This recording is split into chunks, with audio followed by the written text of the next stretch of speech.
यो सबैलाई हामी कायापलट गर्न चाहन्छौँ, हामी प्रतिस्थापन गर्न चाहन्छौँ, हामी त्यहाँ क्रान्तिकारी परिवर्तन ल्याउन चाहन्छौँ।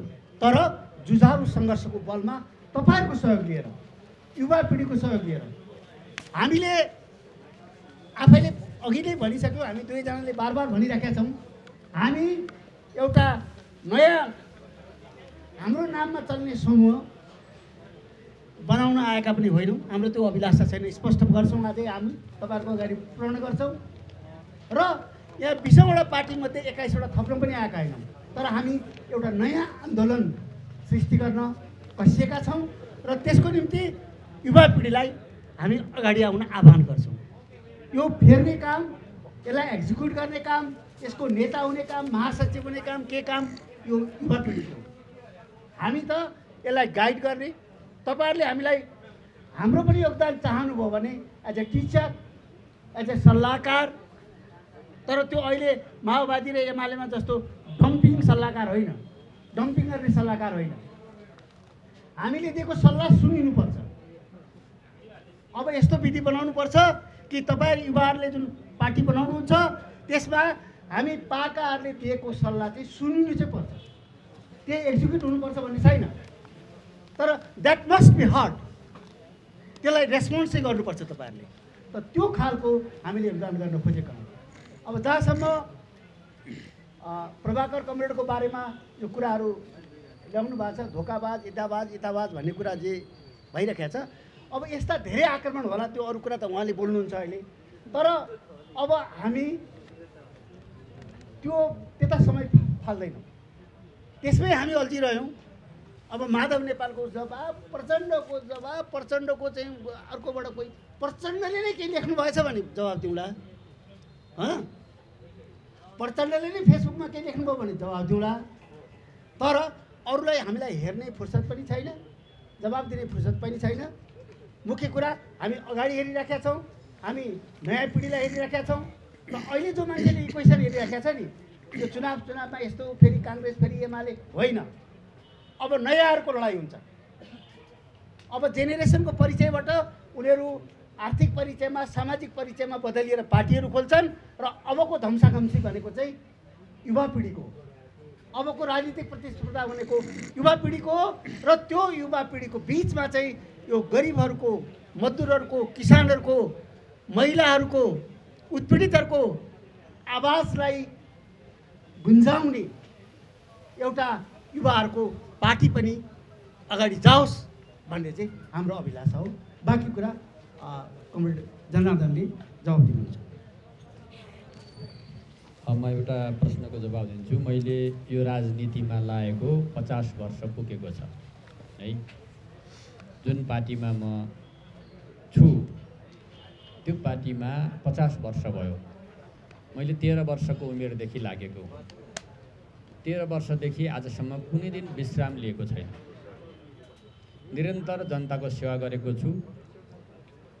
तपाईँहरूलाई अझ गहिरो बुझ्न मन लागे रुकुमका जनतासित गएर तपाईँहरूले सोधे हुन्छ, देशैभरिको पनि र रुकुमका जनतालाई गएर यहाँहरूले सोध्न सक्नुहुन्छ। उहाँहरूले भन्नुहुनेछ जनताका हरेक दुःख सुखमा, हरेक समस्याहरूमा सहकार्य गरेर आएको छु र उहाँहरूले मलाई 4 पटकसम्म निर्वाचित गर्नुभयो, एकपछि अर्को थप मत दिँदै। त्यो कुरा त्यहाँको जनताले बोल्छ, मैले अहिले यो कुरा भन्न खोजेको होइन। जहाँसम्म यो आन्दोलनमा हाम्रो यो टिम सबै र म पनि जनताको जुन सपना साँचेर जुन लडाइँमा हामी सामेल भयौँ, जनयुद्धमा, र त्यहाँ कुनै मोलतोल गरेर, कुनै आशा गरेर, कुनै लोभमा गएको थिएन। जनताको मुक्तिको लागि गएको। त्यसले एउटा परिणाम यो देशमा सङ्घीय लोकतान्त्रिक गणतन्त्र, समावेशी समानुपातिकताको अवस्था सिर्जना गर्यो। त्यसमा एउटा गर्व थियो। जेएनजी आन्दोलनसम्म आइपुग्दा के कुरा लाग्यो भने हामीले ल्याएको त्यो कुरा त खरानी भयो। किनभने त्यसलाई कार्यान्वयन गरेर जनताको जीवनमा परिणाम दिन हामीले सकेनौँ। त्यो कुरो त स्वीकार गर्नु पर्यो नि। यो कुरा स्वीकार गरेको हो हामीले। आज यो कुरा स्वीकार गर्न सबै तयार छैनन्। हामी तयार भयौँ, यही हो। र अब हामीले कसरी जिम्मा लिने भन्दा त्यो आगो लागेको जिम्मा लिने भनेको होइन। यो आन्दोलनमा रगत बगाउनेहरू, घाइते हुनेहरूका आशा, अपेक्षा र विश्वासको कुरा गरेको मैले। त्यो गर्नै पर्छ, त्यसबाट भाग्ने छुट छैन। मेरो राजनीतिक पृष्ठभूमि, हामी सबैको पृष्ठबाट हेर्दा हामी यसबाट भाग्दैनौँ, हामी जिम्मा लिन्छौँ र यो देशलाई बदल्ने कुरामा अन्त्यसम्म हामी लागिरहन्छौँ। अब धोका दियो भन्ने कुरा यो जनताको कुरा होइन। यो कुरा त कुनै नेताहरूको कुरा होला।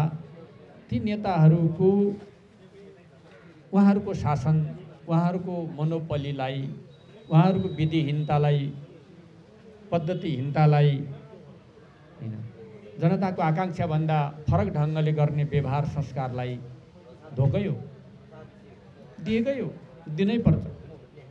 जनतालाई धोका दिएको छैन, मलाई लाग्दैन जनताले धोका दियो भनेर भन्न सक्दैन, भन्ने छैन, दिएको पनि छैन। यो विश्वास छ मलाई, होइन। 50औं वर्ष त्यो जनताको साथमा, त्यसमा यहाँ के अरे एउटा सेवा सुविधा यति पटक मन्त्री भयो भने 36 महिना भएको छु म मन्त्री। यो 50 वर्षको अवधिमा पछिल्लो समय 36 महिना मन्त्री भएको छु 4वटा मन्त्रालयमा। त्यसमा पनि मैले जनताकै पक्षमा निर्णय गरेको छु, काम गरेको छु। दाइले पनि एकपटक मन्त्रालय सम्हाल्नु भएको छ। हामीले त्यही काम गरेका छौँ। त्यो त्यही योजनामा, दस्तावेजमा छन्, त्यो जान चाहन्न। जनतालाई धोका दिने कुरा बिल्कुल गरेको छ। अप्ठ्यारोको बेला होइन, अप्ठ्यारोको बेला सम्हाल्ने कुरा गरेको। यो अप्ठ्यारो छ, अप्ठ्यारो युवा आज आवश्यक छ। तपाईँले भने जस्तै नयाँ पुस्ता चाहियो भने खोजिरहेछ नि त। हो, नयाँ पुस्तालाई प्रेरित कसले गर्ने त? हामी आफै हानाथाप गरी अध्यक्ष हुने, संयोजक हुने, नाम फेर्ने गर्न लाग्यौँ भने कसले प्रेरित गर्ने? त्यो मागलाई कसरी सम्बोधन गर्ने? कहीँबाट त गर्नु पर्यो नि त। हामी त्यो गर्दैछौँ। अप्ठ्यारोकोमा हामी साथ दिँदैछौँ, भाग्दै छैनौँ। राष्ट्रलाई, जनतालाई, पुस्तालाई साथ दिँदैछौँ हामी। तर यसलाई साथ नदिनेहरूले, होइन, उहाँहरूको अब पक्षमा नउभिएको कारणले कि आन्दोलनको भावना विविध भएको हुनाले उहाँहरूले भन्ने कुरा हो। तर गाली गर्नेहरूलाई मेरो सलाम छ, गाली गर्नेहरूलाई मेरो धन्यवाद छ। म उहाँहरूलाई प्रत्युत्तर दिएर अर्को गाली फेरि थप्न चाहन्न यो समाजमा, है। मैले संसदमा पनि भनेको थिएँ, साथी हो, संसद गाली गर्ने थलो होइन। एक अर्कालाई गालीमा हामी नगरौँ, यो संस्कार राम्रो होइन। यहाँ त देशका एजेन्डाको छलफल गरौँ, जनताको एजेन्डाका छलफल गरौँ, होइन। स्वास्थ्य समस्या के गर्ने, शिक्षाको समस्या कसरी हल गर्ने, रोजगारी कसरी सृष्टि गर्ने, अर्थतन्त्रलाई कसरी वृद्धि गर्ने, यहाँ छलफल गरौँ। मैले संसदमा पनि बार बार संसदमा मैले गाली दिएको छैन। तपाईँहरूले हेर्नुहोला, छन् अहिले पनि तपाईँहरूले खिचेका मिडियाहरूमा ती कुराहरू छन्। गालीको संस्कारमा हामी छैनौँ, गर्दैनौँ। गाली दिनेहरूलाई धन्यवाद, है। आक्रोश पोख्नेहरूलाई धन्यवाद। हामी आक्रोशित भएर गाली दिएर प्रतिवाद गरेर होइन। आज देशले माग गरेको, युवाहरूले माग गरेको, पछिल्लो विद्रोहले माग गरेको कुराप्रति प्रतिबद्ध भएर हामी अगाडि बढ्छौँ। अब पार्टी के गर्छौँ भन्ने कुरा हामी अभियानमा हामी आम युवाहरूलाई, हजारौँ हजार युवाहरूलाई हामी अन्तर्क्रिया गर्छौँ। हाम्रो अभियानसँग हामी यो देशका धेरै विज्ञहरूसँग अन्तर्क्रिया गर्छौँ।